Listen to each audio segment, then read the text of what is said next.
Padova, 55enne stalker albanese viola il divieto di avvicinamento alla moglie, raggiunto dai carabinieri, ne travolge uno col furgone e scende con un coltello per colpirlo. Un altro militare gli spara, l'albanese muore grave, il carabiniere investito. Stamattina a Favaro Veneto l'addio alle 3 vittime della strage di Santo Stefano di Cadore, lo strazio della mamma Elena che ha letto una lettera della figlia Alice: cercate di riposare in pace. Tragedia sfiorata a Cassola, dove un'auto ha sfondato la vetrata di un bar e ha concluso la sua corsa contro il bancone, i tavolini, 2 feriti, per miracolo non ci sono state vittime. Continua la spaccatura in Lega sulla gestione profughi, se il segretario regionale è contrario all'accoglienza diffusa, il sindaco di Treviso replica: il no a tutti i costi non serve, attacca il PD cortocircuito pericoloso. Si fingono tecnici del gas e vigili urbani e derubano 4 ottantenni di oltre 200.000 euro, 2 giovani ladri arrestati dai carabinieri. Ruba un camice e si finge dottoressa per raggiungere il marito in pronto soccorso a Padova, 40enne denunciata mentre cerca di fare sesso con il marito ricoverato. Stasera allo stadio Euganeo di Padova il concerto di Tiziano Ferro con 30.000 fan attesi, imponente il sistema di sicurezza in città. Festa del Redentore, stasera l'apertura del ponte votivo, domani la notte dei fuochi, domenica alle 19 la messa del Patriarca in diretta su Antenna 3. Buonasera e ben ritrovati con l'edizione del Veneto dei nostri telegiornali. In primo piano dunque la cronaca, l'avete sentito, con la sparatoria che si è verificata oggi pomeriggio a Padova, dove un 55enne albanese ha violato il divieto di avvicinamento alla moglie, raggiunto dai carabinieri, ne ha travolto uno con il furgone, poi ha cercato di finirlo con un coltello, l'altro carabiniere ha sparato uccidendolo. Ma per tutti i dettagli ci colleghiamo con Valentina Visentin, che si trova appunto a Padova sul luogo della tragedia. Buonasera Valentina. Sì, buonasera. Alle mie spalle il condominio e la strada dove è esplosa la follia intorno alle 2:30, vicolo Castelfidardo, nel cuore del tranquillissimo quartiere della Sacra Famiglia a Padova. A terra ancora i segni dei colpi esplosi da un carabiniere nel tentativo di difendere il suo collega, che pochi minuti prima era stato aggredito, anzi investito dall'auto di un 55enne albanese che, violando il divieto di avvicinamento alla moglie, si è presentato qui davanti all'abitazione della donna e ha cercato di avere un contatto con lei. La donna però ha subito allertato i carabinieri, che sono arrivati qui sul posto. Inizialmente sembrava che la situazione si stesse risolvendo, tanto che il 55enne era risalito in auto, ma invece di fare retromarcia per uscire dal vicolo ha ingranato la marcia e ha investito il carabiniere, schiacciandolo contro l'auto di servizio. Poi è uscito dall'auto brandendo un coltello e in quel momento è arrivato l'altro collega del carabiniere, che a questo punto ha esploso 4 colpi di pistola, vedendo che l'albanese era armato. Entrambi i feriti sono stati portati in pronto soccorso. Il 55enne albanese è deceduto pochi minuti dopo l'arrivo. Le sue condizioni erano parse fin da subito disperate. Gravi, ma non è in pericolo di vita invece il carabiniere investito, anche se ha riportato fratture importanti alle gambe. Insomma, le sue condizioni sono serie.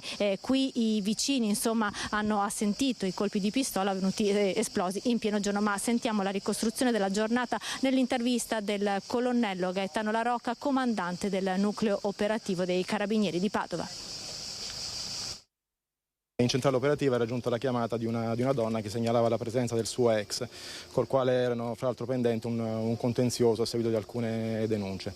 Effettivamente, giunti sul posto, i militari hanno trovato questa persona a bordo di un furgone, tra l'altro ancora presente qui in strada. È stato identificato ed è stato invitato a lasciare il luogo. La persona è sembrata effettivamente aderire a questo invito, si è messa in macchina, ha ingranato la retromarcia, salvo poi però ingranare la prima e puntare dritto verso i militari. Uno dei 2 è stato schiacciato sulla nostra autoradio ed è caduto al suolo, ha riportato delle gravi ferite agli arti inferiori. Dopodiché quest'uomo ha impugnato un pugnale e vi si è scagliato contro. Effettivamente a questo punto l'altro militare per cercare di salvare la vita al collega, ha sparato 4 colpi d'arma da fuoco e ha attinto il soggetto. Parliamo di un 55enne di origini albanesi. Quello che qui ci tengo a precisare è che dai nostri primi accertamenti le procedure adottate dai militari sembrano impeccabili e quindi aderenti ai nostri procedimenti d'azione, per cui i militari hanno fatto il loro dovere.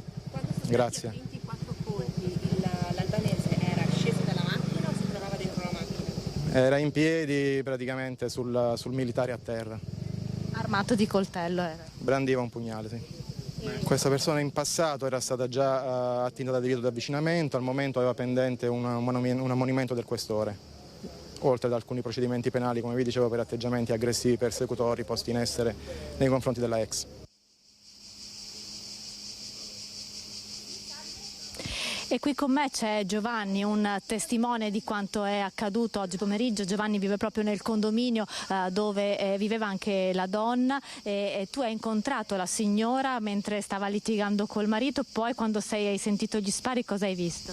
Ho sentito gli spari, ero dietro in garage, sono venuto davanti e ho visto il carabiniere a terra ferito alla gamba e alla testa, e di fianco l'uomo steso per terra colpito e l'altro carabiniere che cercava di soccorrere il collega e chiamare il 118. Una scena mai vista prima in questo quartiere così tranquillo. Si era mai presentato quest'uomo qui? Sì, ma non mentre c'ero io sono qui da 6-7 anni, mi hanno raccontato che anni addietro si presentava, ma io non ne avevo mai sentito parlare, non l'avevo mai visto prima. Ringraziamo Giovanni che è stato testimone di quanto è accaduto oggi. Questa la ricostruzione di questa pomeriggio di follia qui in vicolo Castelfidardo alla Sacra Famiglia, quartiere di Padova. Da Padova è tutto, restituisco la linea allo studio. Grazie a Valentina Visentin con la collaborazione del collega Federico Cibotto per questo collegamento. Da Padova andiamo a Favaro Veneto, dove oggi è stata la giornata dell'addio alle 3 vittime della strage di Santo Stefano di Cadore, una cerimonia straziante che Antenna 3 su volere della famiglia ha trasmesso in diretta.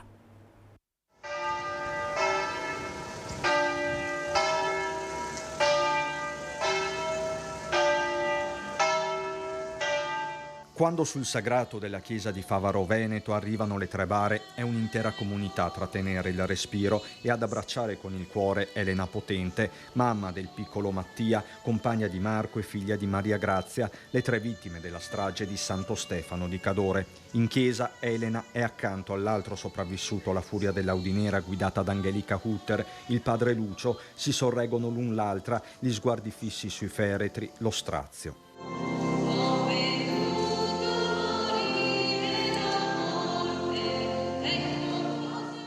Un dolore enorme è condiviso con la famiglia Antoniello, i genitori di Marco, Ida e Luigi, i figli e l'ex compagna, il fratello Rocco e don Giuseppe Simone, che ben li conosce, a dare voce al loro smarrimento. Pochi i riferimenti ad Angelica, un conto è l'inchiesta, un altro il dolore. Non è ancora il tempo né del perdono né del giudizio, solo quello della fede e del battesimo, ricevuto da Mattia poco più di un anno fa.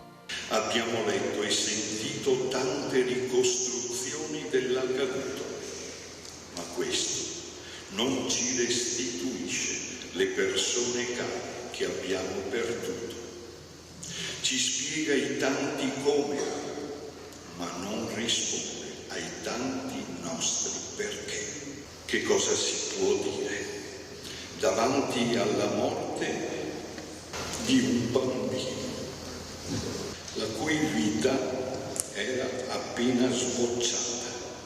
E a quel bambino, al suo papà e alla nonna la lettera di Alice, figlia di Elena, che fa la seconda media. A leggerla è proprio Elena, che trova la forza di salire sull'altare accompagnata da Rocco, fratello di Marco. Mattia, ciao piccoletto, spero tu possa giocare libero con tutti i giocattoli del mondo. Mi raccomando, non far esasperare papà e la nonna. Marco, grazie di avermi trattato come una figlia, di esserti occupato anche delle più piccole cose. E ora a mia nonna, che dire, non ti riposi mai, eh? Si firma sorella maggiore, figlia acquisita e nipote Alice. Cercate di riposare in pace. Ringrazia tutti, partendo dai soccorritori Rocco, che si rivolge al fratello Marco, 2 gli impegni solenni. La prima promessa è che sarò presente in qualsiasi modo nella crescita dei tuoi figli Tommaso e Giada. La seconda, il vuoto che avete lasciato tu e Mattia in casa di Elena sarà impossibile colmarlo, ma ti prometto che cercherò di stare vicino ad Elena il più possibile. Mi piace pensare che da lassù tu spinga Matti in passeggino e che Maria Grazia vi aspetti per mangiare le patate roste e sardine panaie che ti piacevano tanto. Ti voglio bene.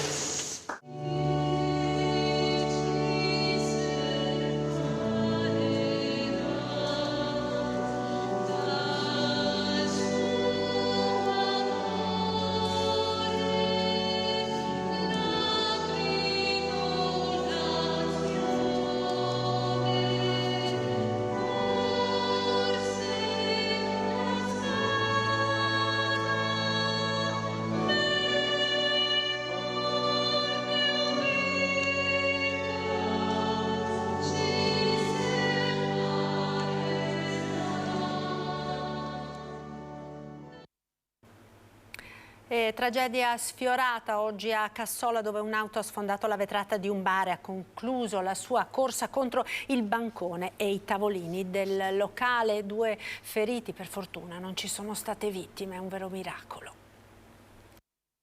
La scena è impressionante. Mentre i clienti affollano il bar seduti ai tavoli o davanti al bancone, accade tutto in pochi secondi.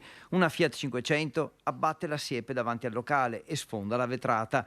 Tra schegge di vetro, il rumore simile a un'esplosione, l'auto finisce la sua corsa contro il bancone, tra clienti che cadono a terra e altri che riescono a mettersi in salvo. Poteva davvero finire molto male. È accaduto al bar Patagonia in via Ca' Baroncello, al confine tra Bassano e Cassola. All'interno, oltre al bar, c'è lo spazio dedicato alla tabaccheria, che si trova però dalla parte opposta alla vetrata e dove per fortuna nessuno ha corso pericoli.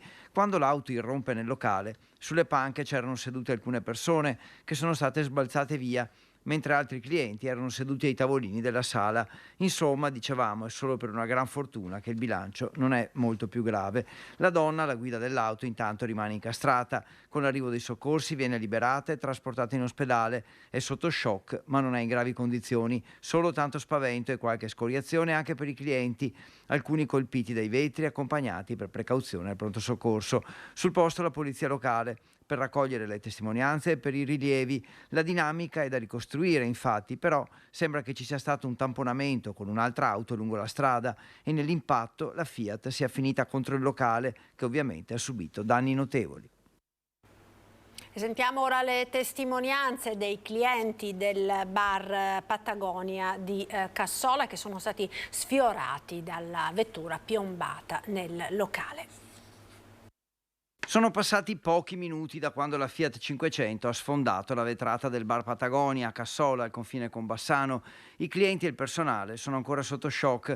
Alcuni se la sono vista brutta, non sono stati travolti e investiti dall'auto per pochi centimetri. La paura è ancora tanta. Eravamo seduti in quel tavolino là.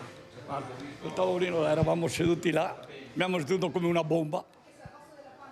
Però stava prendendo un caffè e è arrivata la macchina. Non abbiamo bevuto niente, eravamo appena arrivati. Siete caduti, vi siete fatti male? No, per fortuna la macchina si è fermata là. Noi eravamo qua, abbiamo tutto come una bomba. Basta. E la persona che era alla guida? Sembra una signora, aveva avuto 60 anni, non lo so. Cosa può essere successo? Non lo so, adesso l'hanno portata all'ospedale, sono venuti, non sappiamo altro, niente. Preso paura? Abbastanza, sì, sempre abbiamo sentito un botto subito e poi ho visto la macchina arrivare dentro e io mi sono scappato di là, insomma, verso il muro di là. È ancora impaurito? È abbastanza, sì, cioè, è stato proprio... Però non vi siete fatti male? No, noi no, sono arrivati dei vetri ma non ci siamo fatti male perché la macchina si è fermata lì. Eravate seduti così, stavate chiacchierando tra... Sì. Ero impegnato nel mio lavoro quando ho sentito un gran rumore e ho visto entrare questa macchina. Per fortuna le persone che erano sedute si sono accasciate senza farsi male, per fortuna. Erano attaccate alla vetrata e per fortuna sono state spostate di lato e cadendo si sono leggermente ferite, da quello che ho potuto vedere perché non mi sono mosso da qua. C'erano tanti clienti. E il cliente era abbastanza affollato, diciamo, è andata molto bene. Sono stato la quarta persona che mi hanno chiesto se mi fermavo e mi sono messo a domandare cosa avevano bisogno e mi sono messo a fare sicurezza stradale e basta. E quindi non ha visto la dinamica? No, non ho visto la dinamica e non posso descrivere quello che non ho visto. Paura? Ho visto un po' la signora in macchina un po' spaventata ma tranquilla. Quindi non era ferita gravemente? No, da quando ho visto no.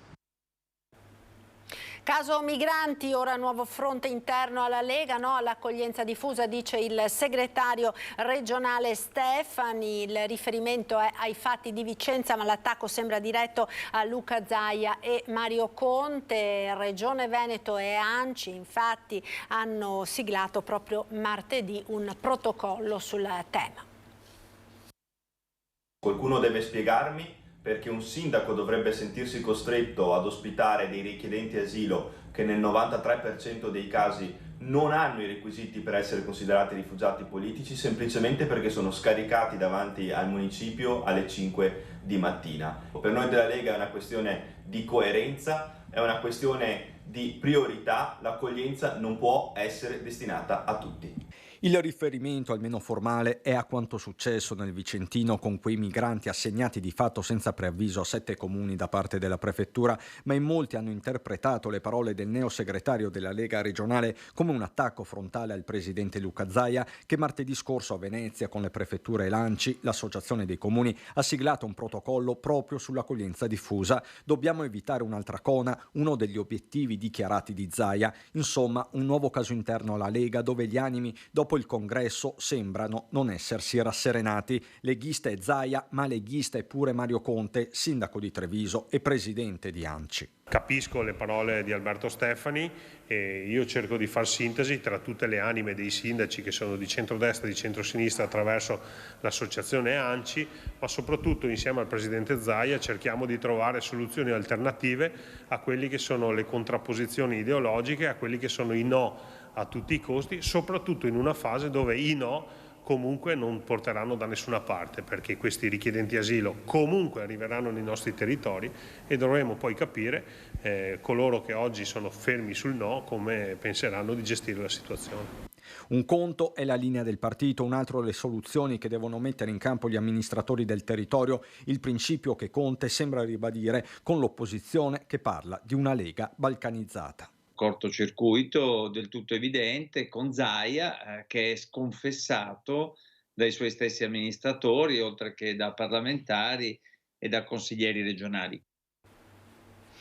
Ancora cronaca da Arzignano, si erano finti operatori del gas e avevano derubato 4 anziani dei gioielli e diamanti per un valore di 200.000 euro.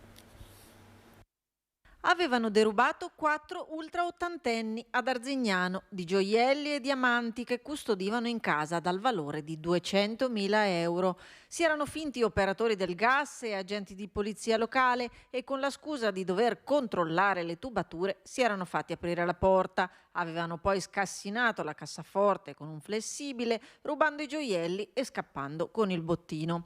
I due di 23 e 24 anni sono stati rintracciati e arrestati dopo un'articolata attività di indagine condotta dai carabinieri del comando della compagnia di Valdagno. Dovranno rispondere di furto aggravato in concorso. Nella mattinata odierna i carabinieri e il nucleo operativo della compagnia di Valdagno con la collaborazione della compagnia di Moncaglieri e di Asti hanno dato esecuzione a 2 misure cautelari degli arresti domiciliari nei confronti di 2 soggetti i residenti a Nichelino e ad Asti per il furto che si è verificato lo scorso dicembre del 2022 in Arzignano ai danni di un anziano classe 1939 in cui furono sottratti diamanti per circa 200.000 euro. Le misure scaturiscono dalle attività di indagine svolte dal nucleo operativo che hanno permesso di individuare questi 2 soggetti quali responsabili del furto che si è verificato. Si finge dottoressa per raggiungere il marito ricoverato al pronto soccorso e fare sesso con lui, 40enne denunciata. Una storia incredibile quella che si sono trovati davanti i poliziotti del posto di polizia dell'ospedale di Padova, intervenuti 2 sere fa per fermare una donna molesta entrata in pronto soccorso. Una volta arrivati in area verde hanno trovato una quarantenne vestita solo con un camice bianco da dottore, intenta ad avere un rapporto intimo con un uomo che ha dichiarato essere il marito. I poliziotti hanno scoperto che la donna prima era stata allontanata dagli infermieri proprio per i suoi atteggiamenti molesti, ma era ritornata poco dopo in pronto soccorso ed era riuscita ad entrare indisturbata rubando un camice medico di uno specializzando. Passando inosservata era entrata in area verde dove è stata sorpresa seminuda sopra il lettino in atteggiamenti intimi insieme al paziente che dichiarava essere suo marito. Una scena avvenuta alla presenza di numerose altre persone ricoverate in quel momento.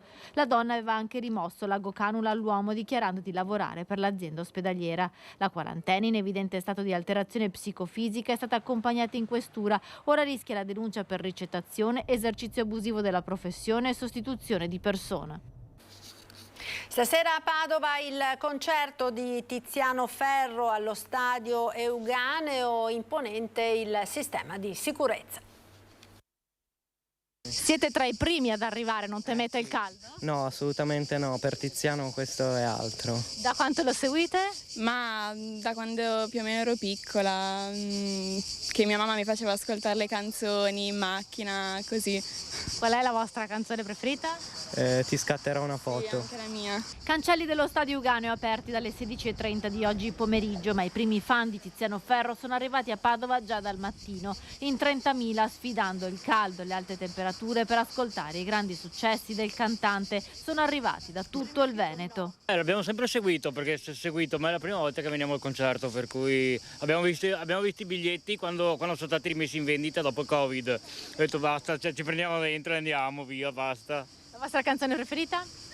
Per dirmi ciao. Più o meno 8 anni, la prima volta che sono andata in Arena Verona a ascoltarlo. E quindi questa è la seconda volta che volta che vengo, sì. Canzone preferita? E ti scatterò una foto. Sì, è la prima volta che veniamo a vederlo. Canzone preferita?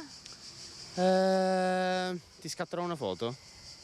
Ciao, la tua canzone preferita? Indietro. Come per il concerto di Marco Mengoni e per quello dei Rammstein è stato disposto un imponente piano di sicurezza e viabilità per evitare disagi in città, controlli imponenti delle forze dell'ordine e della sicurezza ai cancelli. L'area dello stadio verrà sorvegliata dall'alto dall'elicottero della polizia. Bus navetta operativi dalle 17 alle 21 nei parcheggi vicino al Crown Plaza di Dimena, ex Canova di via Sarpi e Central Park di via Annibale da Bassano. Il rientro dalle 23 all'1:30. I parcheggi aperti anche al Teatro Geox e quelli vicino allo stadio in via Nereo Rocco. Per i padovani si consiglia di arrivare all'Euganeo a piedi. Stasera all'apertura del Ponte Votivo Venezia si prepara alla festa del Redentore. Dalla cerimonia solenne alla benedizione per la città, Venezia rinnova il voto secolare per la liberazione dalla peste. E domani sera naturalmente ci saranno i fuochi con lo spettacolo pirotecnico, e domenica dalle 19 in diretta su Antenna 3 la Santa Messa celebrata dal Patriarca di Venezia Monsignor Moraglia dalla Basilica del Santissimo Redentore alla Giudecca. E per l'occasione, lo ricordiamo, il telegiornale di Treviso andrà in onda appunto al termine della funzione. Ed è tutto per questa edizione. Io vi lascio come sempre alle previsioni del tempo con il nostro meteo. Arrivederci.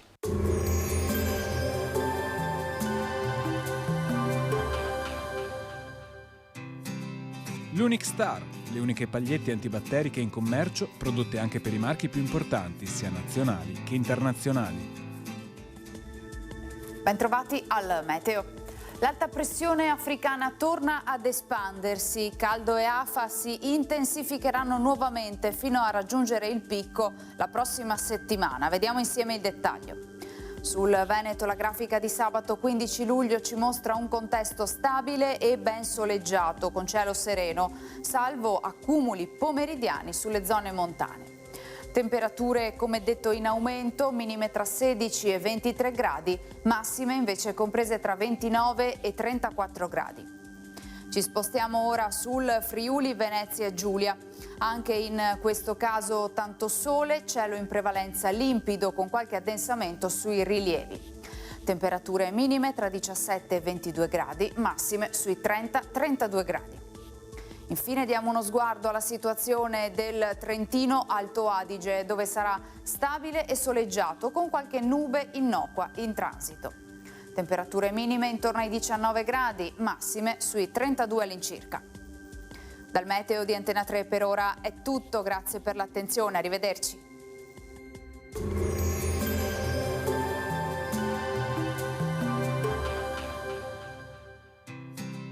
L'Unic Star, le uniche pagliette antibatteriche in commercio prodotte anche per i marchi più importanti, sia nazionali che internazionali.